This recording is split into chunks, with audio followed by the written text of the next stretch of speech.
सत्संगत्वे निस्संगत्वं निस्संगत्वे निर्मोहत्वं निर्मोहत्वे निश्चलतत्वं निश्चलतत्वे जीवन्मुक्तिः पुनरपि जननं पुनरपि मरणं पुनरपि जननी जठरे शयनम् इह संसारे बहुदुस्तारे कृपया पारे पाहि मुरारेण ग्रथितां पुराणमुनिना मध्ये महाभारतम् अद्वैतामृतवर्षिणीं भगवतीम् अष्टादशाध्यायिनीम् अम्ब त्वामनुसन्दधामि भगवद्गीते भवद्वेषिणी द्वितीयोऽध्यायः வாசுதேவன் சமஸ்த வேத அர்த்தகார சங்கிரகபூதமான இந்த கீதையை சொல்லிட்டு இருக்கார். அதுல முதல் படிக்கட்டாக முதல்ல அவனுக்கு விஷயங்கள்லாம் சொன்னா சண்டை ஏன் போடணும் அப்படின்ற காரணங்கள்லாம் கொடுத்தார். அதுக்கப்புறம் இப்ப முக்கியமான விஷயம் வேதாந்தத்துக்கு ஆத்தியாத்மிகதைக்கு சொல்லிட்டு அதுக்கப்புறம் கர்ம யோகத்தை இப்ப இன்ட்ரோடியூஸ் பண்றாரு. இப்போ கர்ம யோகத்தை பத்தி இங்க சும்மா கோழி காட்டுறாரே தவிர கர்ம யோகத்தை பத்தி முழுக்க பேச போறது இல்லை. ஏன்னா 3வது அத்தியாயம் 4வது அத்தியாயம் அதை பத்தி நிறைய சொல்றதுனால இப்போ ஒரு இன்ட்ரோடக்ஷன் மாத்திரம் கொடுக்குறாரு. இந்த சமத்துவ புத்திங்கிறது வரணுமையானால் கர்மயோகம் ரொம்ப ஆவசியம். கர்மயோகம் தான் முதல் ஸ்டெப் ஞானத்துக்கு அப்படின்னு சொல்றதுக்காக அர்ஜுனா பார்த்து சொல்றாரு. த்ரைகுண்ய விஷயா வேதாக நித்ரைகுண்யோ பவார்ஜுன அப்படிங்கிறார். வேதங்கள்ல இருக்கக்கூடிய கர்மகாண்டம் ஞான காண்டம் அப்படின்னு 2 வேதத்தினுடைய பிரிவு. அதுல கர்மகாண்டமானது பெரிய 999 பேஜ் கர்மகாண்டம். அந்த கடைசி ஒரு 2 பேஜ் 3 பேஜ் தான் வேதாந்தம். ஆனாலும் அவர் என்ன சொன்னாரு, இந்த விஷயங்கள் எல்லாம் இந்த 990 பேஜஸ்க்கும் உங்களுக்கு எல்லாம் சம்சார விஷயங்கள் தான். எல்லாம் மெட்டீரியல் பெனிஃபிட்ஸை சொல்றதுக்காக வந்ததுதான் கர்மகாண்டங்கள் முழுக்க. அது எல்லாமே உங்களுக்கு கர்மாவை கொடுக்கும் பலனை கொடுக்குமே தவிர ஞானத்தை கொடுக்கக்கூடியதானது பின்னாடி இருக்கிறது தான். சரி, இவ்வளவு எதுக்காக கொடுத்துருக்கு அப்படின்னா அந்த ஞான யோகமானது ரொம்ப கஷ்டமானது. இந்த கர்மாவெல்லாம் பண்ணி பண்ணி பண்ணி பண்ணி பண்ணி அதுக்கப்புறமா அந்த கர்ம சுத்தி ஏற்பட்ட உடனே தான் அந்த ஞானமானது எல்லாருக்கும் புரியும். அப்படின்றதுனால இந்த கர்மாவை பத்தி விழிச்சிருக்கு. அந்த கர்மா காண்டத்துல சொல்லியிருக்கிற கர்மாவை புரிஞ்சுக்கிறதுன்றது ரொம்ப கஷ்டம். அதுல இருக்கிறது சொன்னது அப்படியே எடுத்துட்டு அதுல சொன்ன யாகங்கள்லாம் பண்ணீங்கன்னா என்ன பெனிஃபிட்னா அதுக்கு என்னெல்லாம் பெனிஃபிட் வருதோ அதுதான் கொடுக்குமே தவிர நமக்கு வேண்டியது என்ன பண்ணணும்னா அந்த கர்ம சுத்தி வந்தாதான் ஞானத்துக்கு வரணும். அந்த கர்ம சுத்தி வரணுமேனால் அந்த கர்மாவை எப்படி பண்ணணும், ஈஸ்வரார்ப்பணமாக பண்ணணும். எனக்குன்னு அகங்காரம் மமகாரம் 2த்தையும் விட்டுட்டு ராகத்வேஷம் இல்லாதக்கு யாரு பண்றானோ அந்த கர்மாவை அவனுக்குத்தான் இந்த ஞான யோகத்துல அப்படின்னு அங்க ஒரு பேதம் இருக்கு. ஆகினாலதான் இப்படி வெறும கர்மாவை பண்றவனுக்கு பேரு கர்மி. இப்படி இத ஈஸ்வரார்ப்பணமாக யார் பண்றானோ அவனுக்கு தான் கர்ம யோகின்னு பேரு. அப்படி கர்ம யோகம் அப்படின்றது எதுக்காகனா ஞான யோக சித்தியர்த்தம் கர்ம யோகம். எப்படி த்ரூ அந்த கர்ண சுத்தி அப்படி இருக்கிறதுனால இல்ல ஞான யோகத்துக்கு யோக்கியதா சித்தியர்த்தம் கர்ம யோகா. அப்படி ஞானத்துக்கு போறதுக்கு யோக்கியதை வேணும்ன்றது சம்பாதிக்கணும்னாக்க கர்மத்தை யோகமா பண்ணணும் அப்படின்ற அர்த்தத்துல சொல்றாரு. இதுல இந்த 45வது ஸ்லோகத்துல ஒரு பவுண்டேஷன் மாதிரி கர்ம யோகத்துக்கு கொடுத்துட்டாரு. எப்படி சொன்னார் அப்படின்னா இந்த வேதம் முழுக்க எப்படி இருக்குன்னா இங்க வேதம் அப்படின்னு சொன்னா கர்மகாண்டம் முழுக்க திரைகுண்ய விஷயமா இருக்கு. எல்லாம் இந்த 3 குணத்துடன் சத்வம் ரஜஸ் தமஸ் அப்படின்ற 3 குணத்துடன் கூடின விஷயங்கள் தான் உலகத்துல இருக்கக்கூடிய எல்லா விஷயங்களும். எல்லா மெட்டீரியல் பெனிஃபிட்ஸுக்குமே அந்த 3 தான். அந்த 3ஓட சொல்லக்கூடிய விஷயங்கள் தான் வேதம் அப்படின்னு ஒரு அர்த்தம். இன்னொரு அர்த்தம் தர்மம் அர்த்தம் கிராமம் மோட்சம். அந்த மோட்சம்ன்ற பரம புருஷார்த்தத்தை கொடுக்கக்கூடியது ஞான யோகம். இந்த தர்மம் அர்த்தம் காமம் இதை கொடுக்கக்கூடியது இந்த முதல்ல இருக்கக்கூடிய இந்த கர்மகாண்டத்துல. இதுல உங்களுக்கு என்ன வரும், இந்த அர்த்தமும் காமமும் தான் அதிகமா இருக்கு. இந்த தர்மமும் மோட்சமும் அந்த தர்மத்தோட அதை பண்றதுனால இவனுக்கு அந்த கர்ம சுத்தி வருது. அதுக்கப்புறம் மோட்சத்துக்கு வேணும்னாக்கா அவன் ஞான யோகத்துக்கு வரணும். ஆகையினால இந்த அர்த்தம் காமம் தர்மம் இந்த தர்மமானது கர்மகாண்டத்துக்கும் தேவைப்படுறது ஞான காண்டத்துக்கும் தேவைப்படுறது. ஏன்னா அங்கேயும் தர்மமா இருக்க வேண்டியிருக்கு. ஆகையினால அதை சொல்றதுக்காக இவர் சொல்றாரு நித்திரை குண்யோ பவ அப்படின்னாரு. அப்படின்னா எதுக்காக அவர் சொன்னாரு? குணத்தோட கூடினதுதான் உலகம், குணத்துடன் கூடினது சத்தம், ரஜசு, தமோகுணம் எல்லாம் நம்ம வழிபடுற பக்தியில இருந்து எல்லாம் மூணா பிரிக்க போறாரு. 16வது சாப்டர் 17வது சாப்டர்லாம் பக்தி எல்லாம் கூட நம்ம ஊரு கட்டி பண்ணக்கூடிய பக்திகள்லாம் இது தாமச பக்தி. இது அப்புறம் ஒரே ஐடியா ஆக்டிவ் பூஜை பண்ணி ஒரே ஐடியா பூ போடுறது, ஒரே ஐடியா பண்றது, இப்படி எல்லாம் பண்ணக்கூடியது ராஜசிகமான பக்தி. சாத்விகமான பக்தின்றது என்னன்னாக்கா அந்தர உள்ள பண்ண மெடிடேஷன் பண்றதுதான் சாத்விகமான பக்தி அப்படின்னு சொல்ல போறாரு. நம்ம சாப்பிடுற ஆகாரங்கள்லாம் சொல்ல போறாரு. எல்லா ஆகாரமும் சிலதெல்லாம் சத்துவ குணத்தை கொடுக்கக்கூடிய ஆகாரமா இருக்கு. இந்த புளி உப்பெல்லாம் ஜாஸ்தியா இருக்குதுன்னா அதெல்லாம் ராஜசிகமான ஒரு புத்தியை ஏற்படுத்தும். அப்புறம் நம்ம தயிர் சாதம் பழகு ரொம்ப ஆறி போனது இதெல்லாம் சாப்பிட்டாங்கன்னாக்கா தாமசமான ஒரு குணத்தை கொடுக்க போறது அப்படின்னு சொல்லி எல்லா விஷயத்தையும் ஒரு தானம்னு இருக்குண்டா எப்படி தானம் பண்றது? சத்துவமான தானம்னா என்ன? நல்ல ஆளுக்கு நல்ல பாத்திரத்தை நல்ல நேரத்தை பார்த்து நீங்க கொடுக்கக்கூடியதுதான் சத்துவ குணத்தை கொடுக்கக்கூடிய தானமா இருக்கு. சில தானங்கள்லாம் நீங்க கொடுத்தீங்கன்னா உங்களுக்கு ராஜசிக்கா இருக்கும். ஏன்னா நீங்க ஒரு எமோஷனலா அவங்க பார்க்க அடிபட்டு இருக்காங்கன்னா அவங்களுக்கு போய் ஹெல்ப் பண்ணி அவங்களுக்கு இதெல்லாம் பண்ணீங்கன்னா அது உங்களுக்கு அந்த ஆக்டிவிட்டிக்கு உண்டான ஞானத்தை தான் தானத்தினுடைய பலனை தான் கொடுக்குமே தவிர சத்துவத்தை கொடுக்காது. இப்படி எல்லாம் பிரிக்கப்படாது. இப்படி கர்மகாண்டத்துல பண்ணக்கூடிய கர்மாக்கள் எல்லாம் 3 குணத்துடன் கூடினதான விஷயங்கள் தான். அதனால இதை நீ நன்னா புரிஞ்சுட்டு உன்னுடைய எய்ம் என்னவா இருக்கணும் அப்படின்னா இந்த 3 குணத்தையும் தாண்டவனா இருக்கணும். ஏன் தாண்டவனா இருக்கணும் அப்படின்னா பின்னாடி கர்மண்யேவாதிகாரத்தே மா பலேஷு கதாச்சன சொல்ல போறாரு. ஏன்னா நீ ராஜசிக்கா எந்த காரியம் பண்ணா அதனுடைய பலன் உனக்கு வரலன்னாக்க எமோஷனலா ஆயிடுற. ஆகையினால அது கூடாதுன்றதுக்காக இவனை ப்ரிப்பேர் பண்றாங்க இவனுடைய மனசை. நித்திரை குண்யோ பவ அப்படின்னாக்க இந்த 3க்கும் அப்பாற்பட்டதான ஒரு விஷயம் இருக்கு. இந்த 3 குணத்துக்கு அதுதான் ஹையர் பர்பஸ், அதுதான் மோட்ச பரம புருஷார்த்தம், அதுதான் நம்மளுடைய கோல். மோட்சம் தான் நம்மளுடைய கோல். அதனால அது ஒண்ணணும்னா என்ன அர்த்தம் அப்படின்னா எல்லாத்து மேலேயும் இருக்கக்கூடிய பற்றுதலையும் ஆசையும் நீ குறைச்சுதான் ஆகணும். அப்படின்னா என்ன அர்த்தம்? நிஷ்காமனா ஆகணும். நிஷ்காமனாக பண்ணோம்னாக்க அந்த கர்மாவை எப்படி பண்ணோம்னா அது மேல சங்கல்பத்துல ஒரு ஆசை இல்லாம பண்ணணும். சங்கல்பத்துல ஆசை இல்லாம பண்றதுன்றது முடியாதுன்றதுனால ஈஸ்வரார்ப்பணமாக அதை பண்ணிடணும். அதை எப்படி டைரக்ட் பண்ணாங்க? பரமேஸ்வர பிரீத்தியர்த்தம் அப்படின்னு முதல்ல சங்கல்பத்தை பண்ணிவிடணும். அதுக்கப்புறம் எந்த கர்மாவை பண்ணாலும் காயேன வாஜா மனசா இந்திரியவா வித்யாத்மனாவா பிரகிருதே சுபாவாது அது எல்லாம் நாராயணாய இது சமர்ப்பையாமின்னு சொல்லிட்டேன்னா அப்ப என்ன ஆகும்னாக்க அந்த என்ன பலனை நம்ம உத்தேசிச்சு பண்ணோம் அந்த பலனுக்கு பதிலா நமக்கு தத்துவசுத்தியானது வந்துடும். ஏன்னா பலனை நம்ம கேட்டுட்டோம் பகவான் கையில இருந்தா நமக்கு பெரிய பிரச்சனை என்னங்க நமக்கு தெரியாது. என்ன வேணும்னு இப்ப நினைக்கிறத வச்சு கேட்டுடுவோம். ஆனா பகவான் கையிலேயே அதை விட்டுட்டா அவருக்கு எந்த சமயத்துல எதை கொடுக்கணும்ன்றது அவருக்கு தெரியும். இல்லைன்னாக்கா நம்ம கேட்கறது முதல்ல கொடுத்துட்டு போயிட்டாருனாக்கா இதுல சஃபரா போறது நம்ம தான். ஆகையினால அது தெரிஞ்சதுனாலதான் ஈஸ்வரார்ப்பணமா பண்ணிட்டாருனாக்கா அவர் உங்களுக்கு தத்துவ சுத்தி வரத்துக்கு என்னெல்லாம் வழியில என்னெல்லாம் கொடுத்து எப்படியெல்லாம் உங்க மனசை ப்ரிப்பேர் பண்ணி எப்படியெல்லாம் வேதாந்தத்துக்கு வரவழைக்கணுமோ அப்படி வரவழைப்பார். அந்த அந்த இது அவர் கையில கொடுக்கணும்னா ஈஸ்வரார்ப்பணமா அதை பண்ணி பண்ணணும் அப்படின்னாரு. அப்பதான் அதை எப்படி பண்ணணும்னா நிஷ்காமையா பண்ணணும்.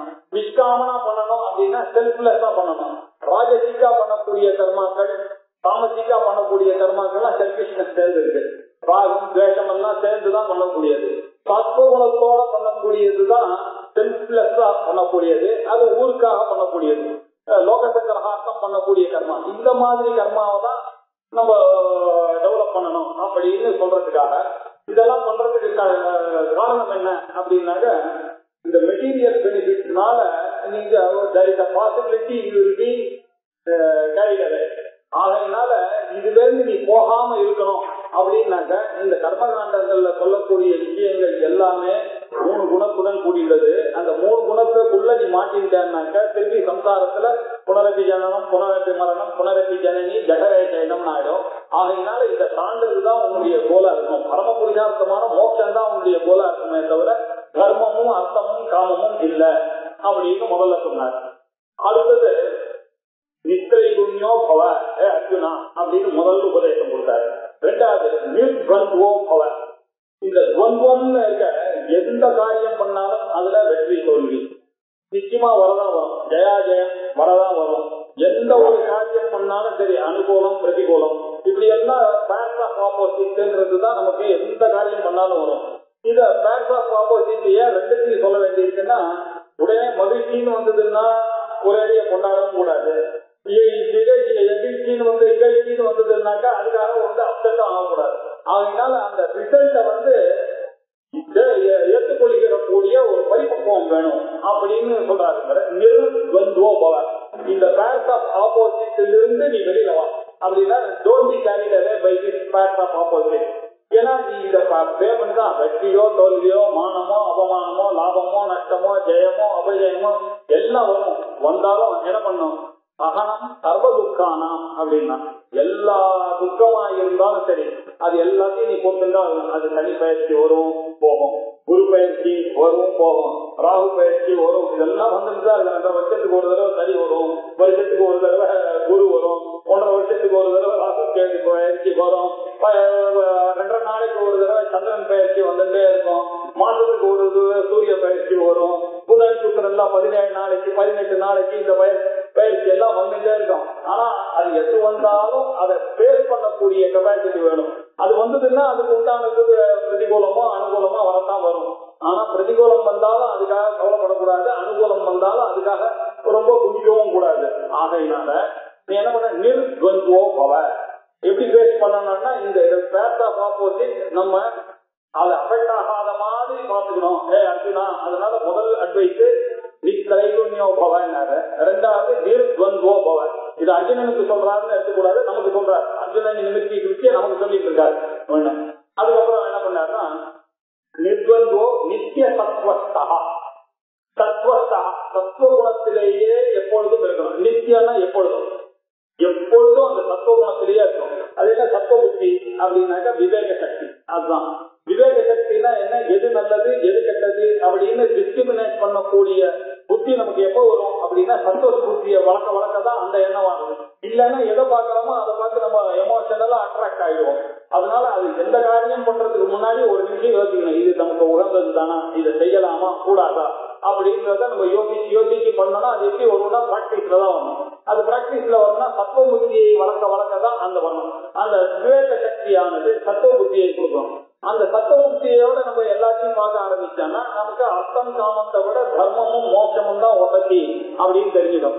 அதுலயும் தர்மன்றதும் கூட கொஞ்ச நாளைக்கு தான் வரும். அதுலயும் புண்ணியமும் வேண்டாம் பாபமும் வேண்டாம் அப்படின்ற ஒரு நிலைக்கு வரும்போது மோட்சமும் வரும். அப்படி படிப்படியா வரதுக்காக அந்த சத்துவ புத்தியில சத்துவ புத்தியிலேயே நாம் இருந்து கொண்டே இருக்கணும்.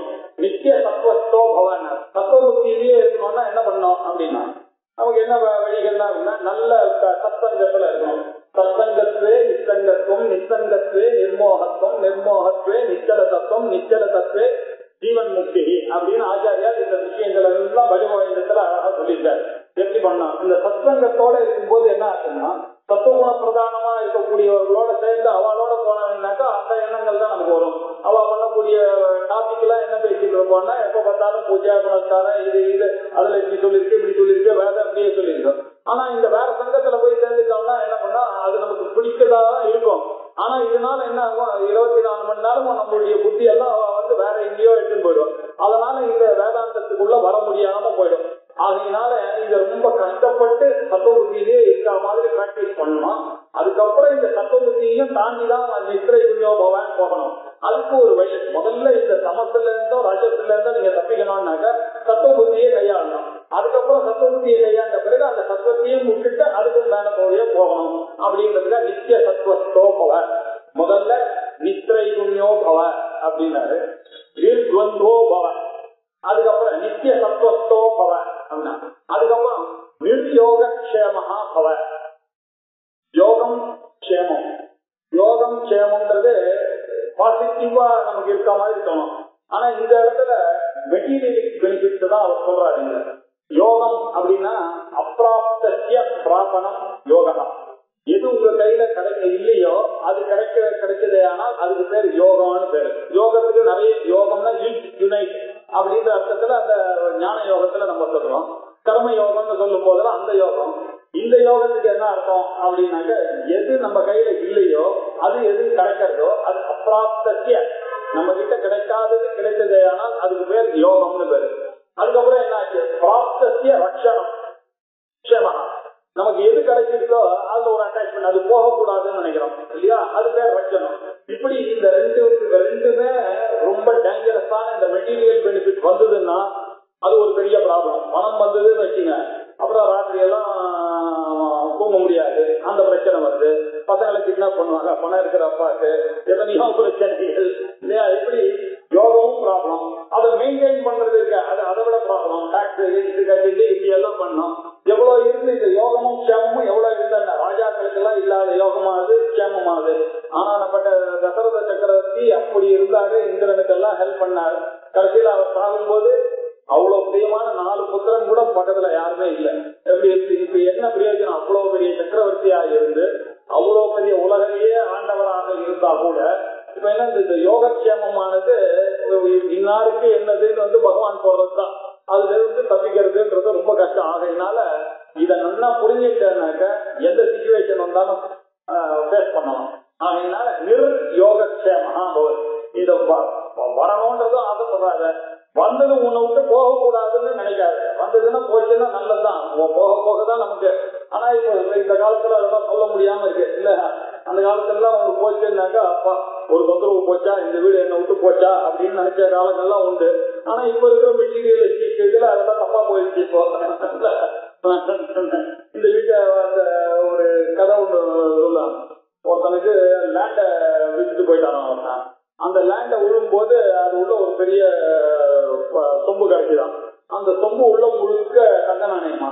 அவன் ராஜா கிட்ட போய் சொல்லிட்டான், இது எனக்கு வித்தாரு இவரு, அவருக்கு தான் சொந்தம், நான் அந்த லேண்ட தானே வாங்கினேன், எனக்கு அது வரக்கூடாது. அவன் சொன்னான், எனக்கு கிடையாது, லேண்ட நான் எப்ப கொடுத்தேனோ அதுல இருக்கக்கூடியதோ அவனுக்குன்னு சொன்னான். ராஜாவால டிசிஷனே எடுக்க முடியாது, 2 பேரும் நான் தொட மாட்டேன்றாங்க. அப்படி இருந்தது ஒரு காலத்துல. இந்த காலத்துல அதெல்லாம் கதையாதான் இருக்கு. இப்படி ஒரு காலத்துல இருந்து, ஏன்னா வந்ததுன்னாக்க பயம், பணம் வந்ததுன்னாக்கா அவ்வளவு பீஸ் ஆஃப் மைண்ட் போயிடுவேன்னு நினைச்ச காலம் ஒரு காலம் இருந்தது. அதனால இந்த திரு யோகக்ஷேமங்கள் எல்லாம் அப்போ பிராக்டிஸ் பண்ணிட்டு இருந்தாங்க. எனக்கு எதுவும் கிடைக்கவும் வேண்டாம், கிடைச்சது நான் கஷ்டமும் பட வேணாம், இது ஒரு கிடைக்காம இருந்தா நல்லது தானே. ஆகையினால நிர்யோகக்ஷேமோ பவ அப்படின்னா முதல்ல நிஸ்திரை குண்யோ பவ, அதுக்கப்புறம் நிர்த்வந்தோ பவ, நித்திய சத்வஸ்தோ பவ, நிர்யோகக்ஷேமோ பவ அப்படின்னா. அப்புறம் இன்னொன்னு ஆத்மவான். ஆத்மவான் அப்படின்னாக்க மனசை கண்ட்ரோல் பண்ணி இருக்கும். நம்மளுடைய ஆத்மாவை என்னுடைய வட்டத்துல வைக்கிறது தான் ஆத்மவான். அப்பதான் ஆத்மவானா இருப்பேன். என் மனசு சொல்ற மாதிரி என் உடம்பு போச்சுன்னாக்கா அப்படி இருக்கக்கூடாது, நான் சொல்ற மாதிரி என் மனசு கேட்கணும். அப்படி இருக்கிறது அந்த மனசுக்குள்ளேயே வித்தியாசங்கள்லாம் நமக்கு இருக்கு. நம்ம காத்தால சீக்கிரம் எழுந்துக்கணும் நினைச்சு படுத்தா காத்தால சீக்கிரம் எழுந்துக்கணும். நீங்க 4 மணிக்கு நம்ம போய் அலாரத்து கிட்ட போய் பெட் பண்ணோம்னு வச்சுங்க, நீங்க என்ன எழுப்புன்னு அப்படின்னா நம்ம கிட்ட கண்ட்ரோல்ல இல்ல, நம்மளே நம்ம கண்ட்ரோல்ல இல்ல. இப்படி நம்மளே நம்ம கண்ட்ரோல்ல இருக்கணும்னா அவன் தான் ஆத்மவான். அவன் எப்படி பண்ணான்னா அதுக்கு என்ன ஆச்சாரியர் பாட்சி அதுனா அப்ரமத்தா பவ அப்படின்னு. அப்ரமத்தன் அப்படின்னாக்க பிரமாதம் அப்படின்னாக்க செய்ய வேண்டிய காரியத்தை செய்யாம இருக்கிறதுக்கு பேர் பிரமாதம்னு பேர். அப்ரமத்தா அப்படின்னாக்க செய்ய வேண்டிய காரியத்தை பிழை இல்லாம தவறு இல்லாம செய்யக்கூடியது எதுவோ அது அலர்ட்டா இருக்க தோன்றது, எந்த ஒரு தப்பிதமும் இல்லாம நம்ம காரியத்தை செய்து கொள்ளணும். அப்படி இருக்கக்கூடியது ஆத்மவான் பவ. ஆச்சாரியார் கொடுக்கிற பாய்ச்சி அப்ரமத்தா பவ. அதான் அவர் சொல்லி தர. செய்ய வேண்டியது என்ன, நம்ம எல்லாரும் செய்ய வேண்டியது இதை தெரிஞ்சுக்கணும்ன்றதுதான். இதை தெரிஞ்சிக்க வேண்டிய காரியத்தை தெரிஞ்சு செஞ்சுதான் அதுல இருந்து ஒரு நாளும் பெறக்கூடாது அப்படின்றது சொல்றாரு. இப்படி மிஸ்ரை புண்ணியதிசயா வேதாக மிஸ்ரை புண்ணியோ பவாத்துன நிர்வந்தோ நித்ய சத்வஸ்தா நிர்யோகக்ஷேம ஆத்மவான். இதுக்கு ஒரு எக்ஸாம்பிள் இப்ப சொல்ல போறாரு. யாவானே சர்வதம்பளதோதகே தாவான் சர்வேஷு வேதேஷு பிராமணஸ்ய விஜானதः. யாவான் அர்த்தः உதபானே, உதபானே யாவான் அர்த்தः. உதபானம் அப்படின்னாக்க ஒரு கூப்பம், ஒரு சின்ன குளம். அந்த குளத்துல அதனுடைய பிரயோஜனங்கள் அர்த்தான பெனிஃபிட், அதனுடைய பெனிஃபிட் என்ன, யாவான் சின்ன சின்ன பெனிஃபிட் எவ்வளவு இருக்கோ அது அது எல்லாமே சர்வத சம்பளத்தோட. சர்வதகான எங்கும் நிறைய சம்பளமா இருக்கக்கூடிய நிறைந்து இருக்கக்கூடிய உதகை ஒரு ஏரி இருக்கு, லேக் இருக்கு, நல்ல சுத்த ஏரி இருக்குன்னு வச்சுங்க. நீங்க என்னெல்லாம் இந்த சின்ன குளத்துல பண்ணீங்களோ அதெல்லாம் அங்கேயும் பண்ணலாமே. இன்ஃபேக்ட் அதை விட ஜாஸ்தி பண்ணலாம். இதுல சமையலுக்கு எடுத்துன்னு போலாம், இப்ப துணி துவைக்கலாம், இவ்வளவுதான் பண்ண முடியும். அங்க இருந்ததுன்னு வச்சுங்க, நீங்க இன்னும் கொஞ்சம் நீங்க எலக்ட்ரிசிட்டியே உண்டு பண்ணலாம். அப்பேற்பட்ட இருக்கக்கூடிய இடம் இருக்கு. என்னெல்லாம் இந்த உதப்பானத்துல இருக்கோ அதெல்லாம் பாண்டில இருக்கோ அதெல்லாம் பெரிய ஏரியில எல்லாமே இருக்க மாதிரி. அதே மாதிரி தாவான் சர்வேஷு வேதேஷு பிராமணஸ்ய விஜானத, சர்வேஷு வேதேஷு, இந்த கர்மகாண்டத்துல நிறைய விஷயங்கள்லாம் சொல்லியிருக்கு. இதெல்லாம் இந்த பாண்டுல ஆற காரியங்கள் மாதிரி. இதெல்லாம் விட எல்லாம் எப்படி இருக்கு, இந்த பிராமணஸ்ய விஜானத, வேதாந்தத்தை அறிந்து கொண்டிருக்கக்கூடிய இந்த வேதாந்தத்துல இதெல்லாம் அதுல அடங்கி இருக்கும் பொழுது எதுக்காக நீ இதுக்கு கஷ்டப்படணும்? இந்த காரியம் உங்களுக்கு சின்ன ஒரு கணத்திலையும் பாண்டுலையும் என்ன காரியம் இருக்கோ அது ரொம்ப ஈஸியா பெரிய ஏரியில பண்ணக்கூடிய இருப்பது யாராவது கவலைப்படுவானோ? அதே மாதிரி கர்மத்துல என்னெல்லாம் கர்மகாண்டத்துல சொல்லி இருக்கோ அந்த பெனிஃபிட் எல்லாமே உங்களுக்கு, அந்த மனசந்தோஷம், உங்களுக்கு ஆத்ம குணங்கள்லாம் வரணும். அவ்வளவுதானே. அந்த ஆத்ம குணங்கள் மனிதெல்லாம் வேதாந்தம் படிச்சாலே இங்க வந்தாலே இதெல்லாம் வந்துடுறது அப்படின்னு ஒரு எக்ஸாம்பிளோட சொன்னாங்க. இது கொஞ்சம் இதுல அண்மையம் ரொம்ப கஷ்டமா பண்ணாரு.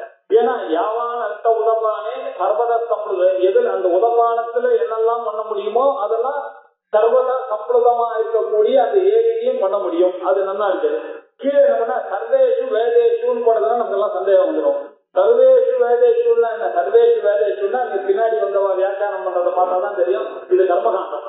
என்னெல்லாம் இந்த சர்வ வேதத்துல இருக்கக்கூடியதோ யாவான் இருக்கோ அதெல்லாம் தாவான் பிராமணஸ்ய விஜானதா அப்படி பிரிக்கணும். நீங்க உதவானே யாவான் அர்த்தா சர்வத சம்பளுதோதகே தாவான் அர்த்தா, சர்வேஷு வேதேஷு யாவான் அர்த்தா விஜானதோ பிராமணஸ்ய தாவான் அர்த்தா அப்படி நீங்க அண்மையம் பண்ணணும்.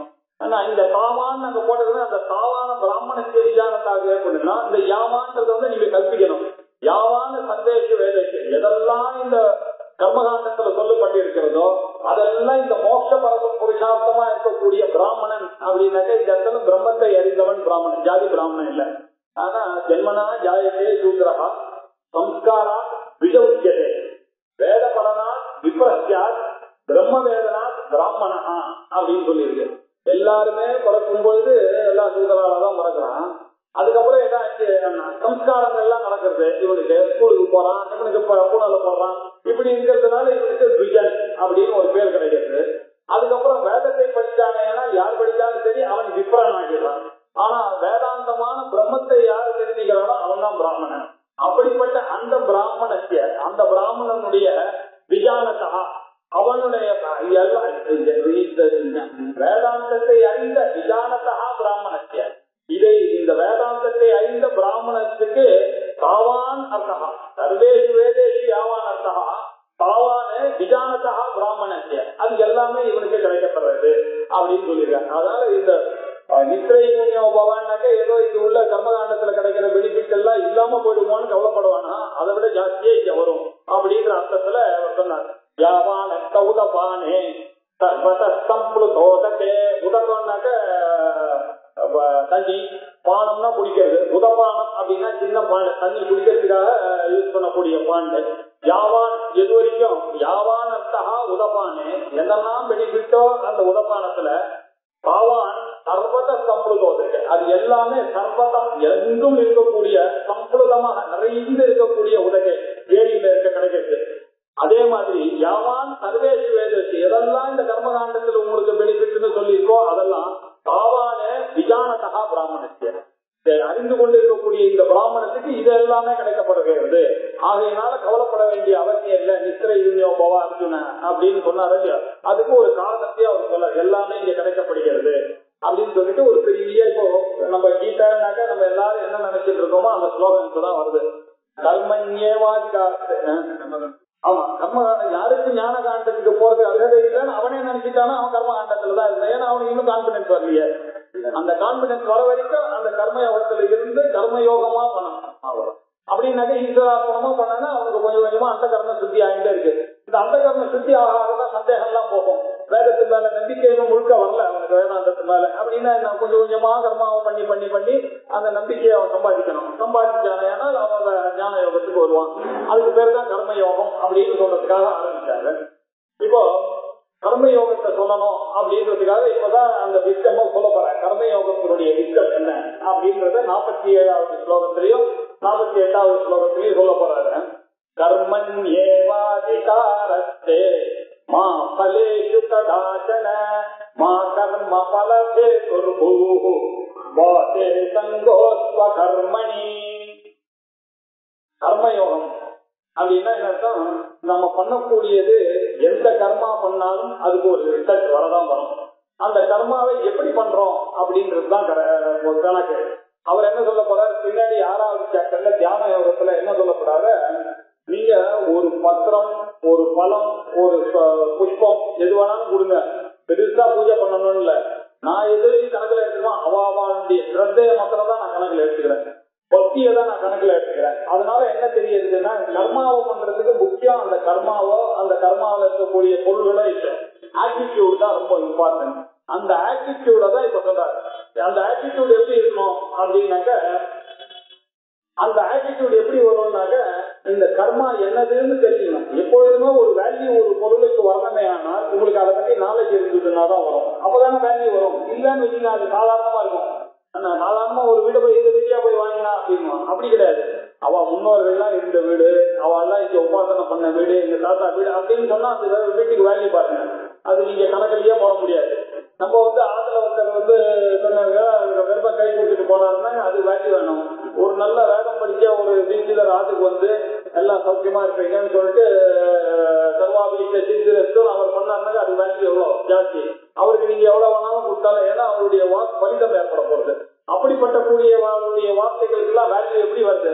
நமக்கு வேல்யூ இருந்ததே ஆனால் அந்த டீச்சருக்கும் அவர் பண்ண யாருக்கும் வேல்யூ இருந்ததே ஆனால் அவர் சொல்லக்கூடிய வார்த்தைக்கே வேல்யூ, அதனால நம்மளுக்கு அது வேல்யூ ஜாஸ்தியா போறது இல்லையா?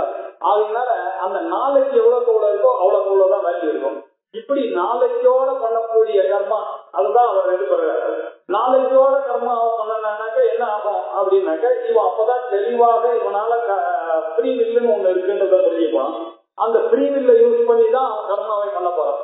அந்த ஃப்ரீ வில்ல எதுக்காக நம்ம பண்றோம் அப்படின்றத அவன் தெரிஞ்சுக்கணும். இப்ப இந்த சின்ன பெனிஃபிட்டுக்காக நான் இந்த பூஜையை பண்றேன்னா இல்ல பெரிய பெனிஃபிட் எனக்கு நல்ல அந்த கர்ம சித்தி எல்லாம் ஏற்பட்டு நான் அண்ணா பாடங்கள்லாம் படிச்சு இந்த பிரம்ம தத்துவம் எனக்கு புரியணுமா இப்படின்ற எந்த ஆட்டிடியூடில் அவன் பண்றானோ அந்த ஆட்டிடியூடுக்கு ஏற்ற மாதிரிதான் பலன் வருது.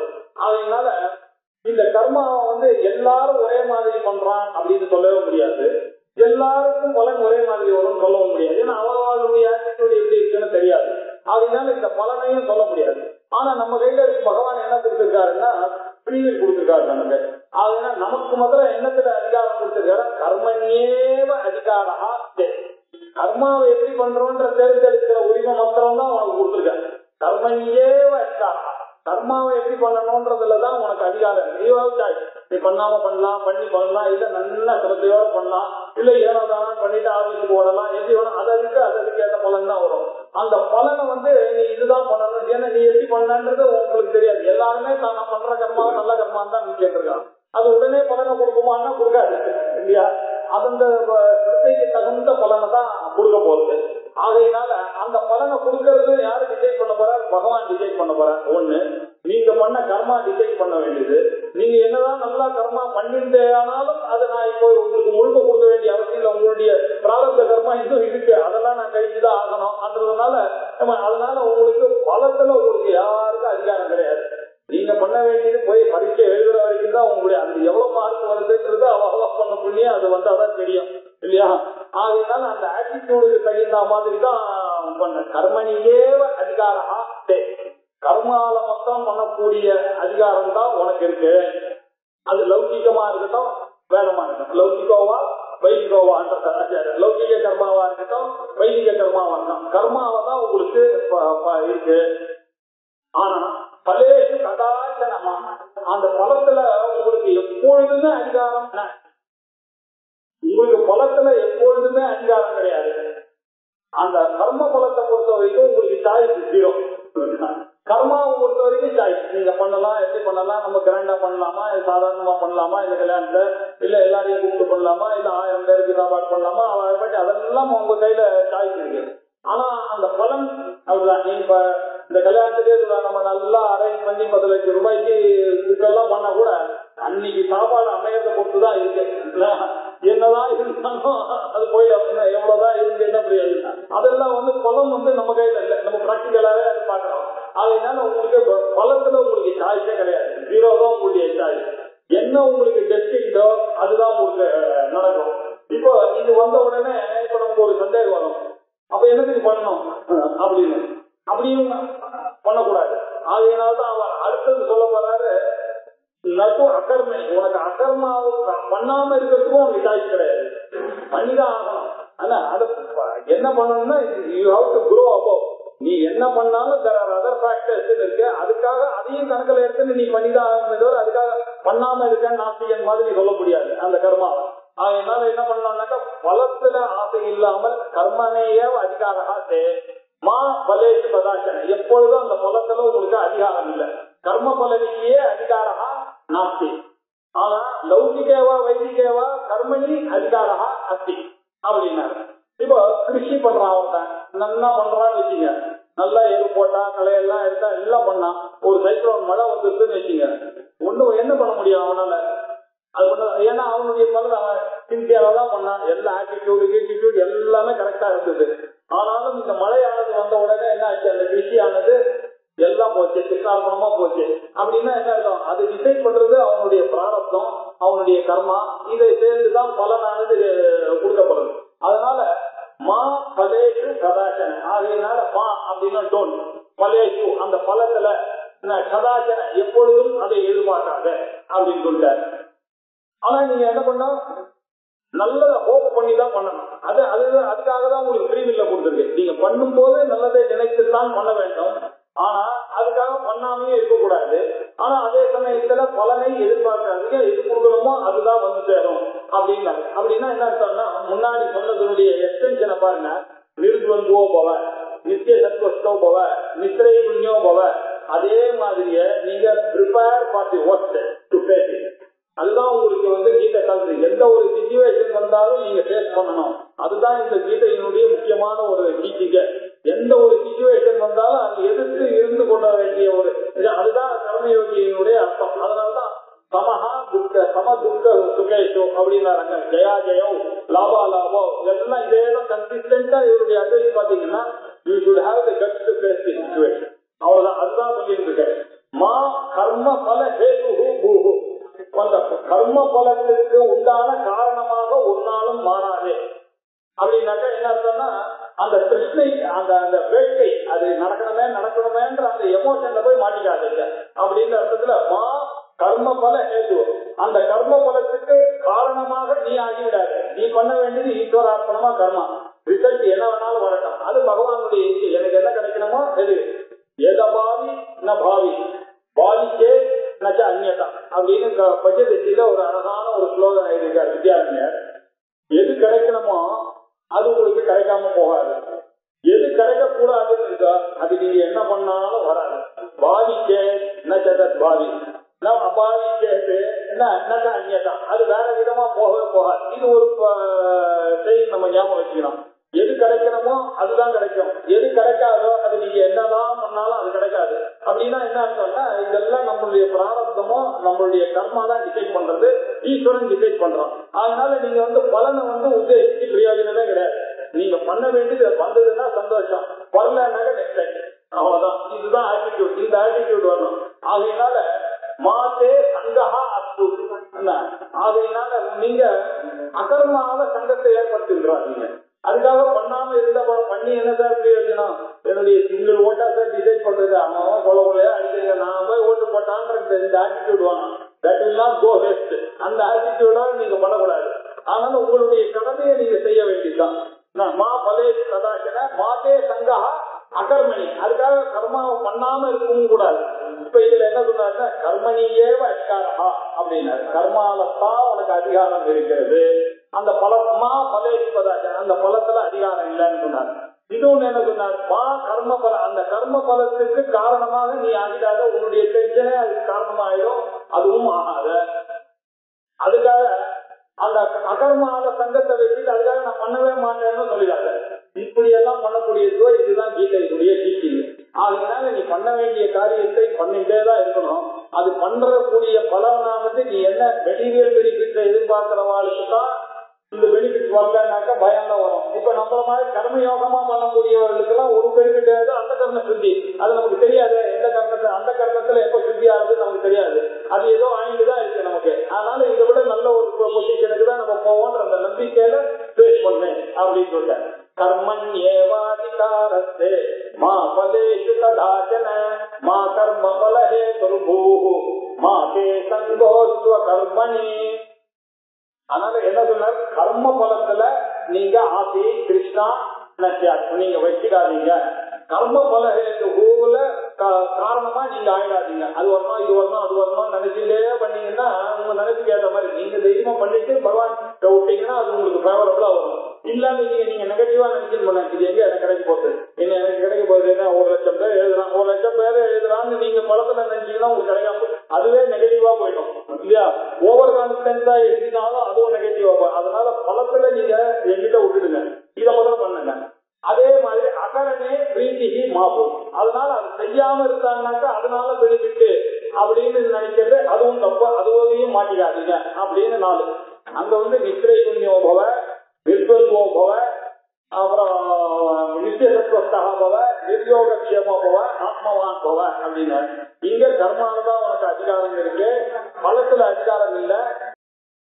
இப்ப கர்ம யோகத்தை பத்தி சொன்ன, இப்போ அந்த கர்மாவை எப்படி பண்றது அப்படின்னாக்க கேவலம் ஈஸ்வரார்த்தமா பண்ணணும் அந்த கர்மாவை அப்படின்ற விஷயத்தை இப்ப சொல்ல போறாரு. அந்த டிஃபரன்ஸ் காமிப்பாரு. வெறும கர்மாவை பண்றவன் கர்மி, இது ஈஸ்வரார்ப்பணமாக இந்த அந்த கர்ம சுத்திக்காக யார் பண்ணிக்கிறானோ அவன் கர்ம யோகி அப்படின்னு சொன்னார். யோக தற்குரு கர்மாணி சங்கம் தெக்வா தனஞ்சய திவ்ய சித்தியோர்சமோ பூத்வா சமத்துவம் யோக உச்சியதே. கர்மயோகம் இப்ப சொல்லிட்டு இருக்காரு. ஈஸ்வரார்ப்பணம்னா அதுக்கு என்ன அர்த்தம் அப்படின்னு சொல்றாரு. யோகஸ்தா இப்படி கேவலம் ஈஸ்வரார்த்தமாக வைத்துக் கொண்டு யார் பண்றானோ அதுக்கு பேர் யோகம். யோகஸ்தா அந்த நினைப்பிலேயே இருந்து கொண்டு குரு கர்மாணி அந்த கர்மாவை பண்ணுங்க. அது பலனை பத்தி நீங்க எந்த கர்மா பண்ணாலும் எந்த உபாசனை பண்ணாலும் யோகமா பண்ணுங்க, இது பகவானுக்கு தெரியும் அப்படின்னு நினைச்சிட்டு கேவலம் ஈஸ்வரார்ப்பணமா அதை பண்ணுங்க. யோக தற்குரு கர்மாணி சங்கம் தெக்வா தனஞ்சய, அது மேல சங்கத்தை முதல்ல தியாகம் பண்ணீங்க. பற்றுதல் இல்லாம ஒரு காரியத்தை பண்ணி நீங்க பற்றுதலோட ஒரு காரியம் பண்ணீங்கன்னா நிறைய தப்பு பண்ணுவீங்க இல்லையா. டென்ஷன் ஆயிடும். நீங்க முதல் கேள்விக்கு பதில் தரலன்னு வச்சுங்க, அவன்தான் பையன் டென்ஷன் ஆகி தெரிஞ்ச கேள்வி அடுத்ததையும் விட்டுவிடுவான். அதனால தெரிஞ்சதை முதல்ல அட்டாக் பண்ணாக்க அதுதான் சொல்லி அனுப்புறது. அந்த காலத்துல தெரிஞ்சதை இல்லன்னு வச்சுங்க, முதல்ல அப்செட் ஆனாக்க அந்த நெகட்டிவ் தாட்டானது இவன் ஒழுங்கா படிச்சது கூட இவனுக்கு போயிடும். அதனால நீங்க யாருமே அந்த எமோஷன் வச்சுக்கவே வைக்காதீங்க. பலத்துல சங்கம் தெக்வா அதனுடைய அட்டாச்மெண்டை தியாகம் பண்ணிட்டு தெக்வா குரு கர்மாணி அப்படி செய்யணும் கர்மாவை. தனஞ்சயன்னு அர்ஜுனனுக்கு இன்னொரு நிறைய தனத்தெல்லாம் அவன் சம்பாதிச்சு கொடுத்தா ராஜசூய யாகம் பண்ணும் பொழுது, அதனால அவனுக்கு தனஞ்சயன் அப்படின்னு பேரு. சித்திய சித்தியோர்த்தமோ பூத்வா, சித்தி ஒரு காரியத்தை எடுத்தீங்கன்னா அது ஜெயமாகவும் முடிக்கலாம் அசித்தியாகவும் முடிக்கலாம். அந்த 2 வந்தாலும் சமோ பூத்வா, 2த்தையும் சமமா பாவிக்கணும். பாவிச்சு சமத்துவம் இப்படி பாதிக்கக்கூடிய அந்த சமத்துவம் இருக்கு இல்லையா, அந்த சமத்துவத்துக்கு பேர் தான் யோகா இருக்குது. இதுதான் புத்தி யோகம்னு சொல்றாரு, இதுதான் கர்ம யோகம்னு சொல்றாரு. யோக தற்குரு கர்மாணி சங்கம் தெக்வா தனஞ்சய திவ்ய சித்தியோ சமோ பூத்வா சமத்துவம் யோக உச்சியதே. இப்படி யார் ஒருத்தன் கர்மாவை பண்றானோ அவன் தான் கர்ம யோகின்னு வரும். இந்த கர்மாவை கர்ம யோகமா இல்லாம தனக்கு வேணும்னு நம்ம லௌகிகமான காரியங்கள் நிறைய பண்ணலாம் இல்லையா, அந்த கர்மா எல்லாம் ரொம்ப கீழ்த்தரமான கர்மான்னு இப்ப சொல்ல போறாரு.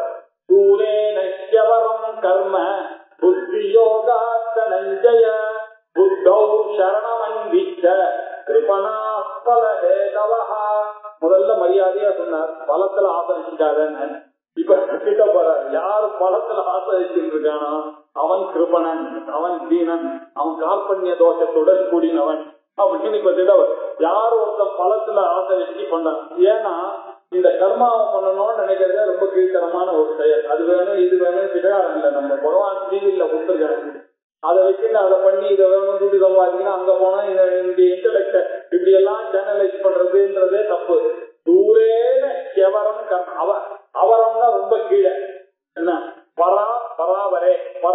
வசதி அவரம்னா கீழே அவரம் கர்ம அதுவும் எப்படிப்பட்ட தூரேன அவரம் 6 கிலோ இந்த கர்மாவானது சபலம் கர்ம எதோட கம்பேர் பண்ணா புத்தி யோகா அந்த கர்ம யோகத்தோட கம்பேர் பண்ணா அந்த சமத்துவ புத்தியோட இருக்கக்கூடிய யோகமா பண்ணக்கூடிய அந்த கர்மாவோட கம்பேர் பண்ணா இந்த சாதாரணமா இருக்கக்கூடிய கர்மி பண்ணக்கூடிய இந்த கர்மாலாம் ரொம்ப லோயர் பாயுது அப்படிங்கிற தூரேனகி அவரம் கர்ம புத்தி யோகா தனஞ்சய புத்தி யோகாக்கு அவரம் கர்ம எப்படி அவரம் தூரேன பார்லோ அப்படிங்கிற தூரேன ஹெவரம் புத்தி யோகா கர்ம தனஞ்சய அதனால என்ன பண்ணோம் அந்த கர்ம யோக புத்தியோட நீ அதை போய் பண்ணாதான் அது என்ன பண்ணும் அந்த கர்ம சித்தியை கொடுக்கும் அந்த கர்ம சித்தி கொடுத்ததையானால் ஞான யோகத்துக்கு நீ வருவ வேதாந்தமானது புரிய ஆரம்பிக்கும் ஆகையினால புத்தௌ சரணமன்பிக்க உன்னுடைய அந்த புத்தி அந்த கர்மயோகம் புத்தி யோகத்துல எல்லாரும் சரணடையணும் இப்படிதான் பண்ணணும் எல்லாரும் ஏன்னா நம்மளுடைய எண்ணமே எங்க இருக்கணும்னாக்க இது வந்து பிரம்மத்தை நம்ம தெரிஞ்சுக்கிறதுக்கு கூடிய இது வந்து ஒரு சாதனமா இருக்கட்டும் அப்படின்னு நினைச்சிட்டு புத்தௌ சரணம் அன்பிச்சு அந்த பகவானையே சரணம் பண்ணி அந்த புத்தி யோகத்திலேயே சரணம் அடையுங்கள் அப்படி பண்ணீங்கன்னா ஏன் அப்படி பண்ணணும் அப்படின்னாக்க பலத்துல ஆசையை வச்சுட்டீங்கன்னாக்க கிருபணனா ஆயிடுவீங்க கிருபணனாக்க அன்பார்ச்சுனேட் ரொம்ப தீனன் மெட்டீரியலுக்கு ஆசைப்படக்கூடியவனா நீங்க மாறிட்டீங்கன்னா அப்புறம் நோபடி கேன் ஹெல்ப்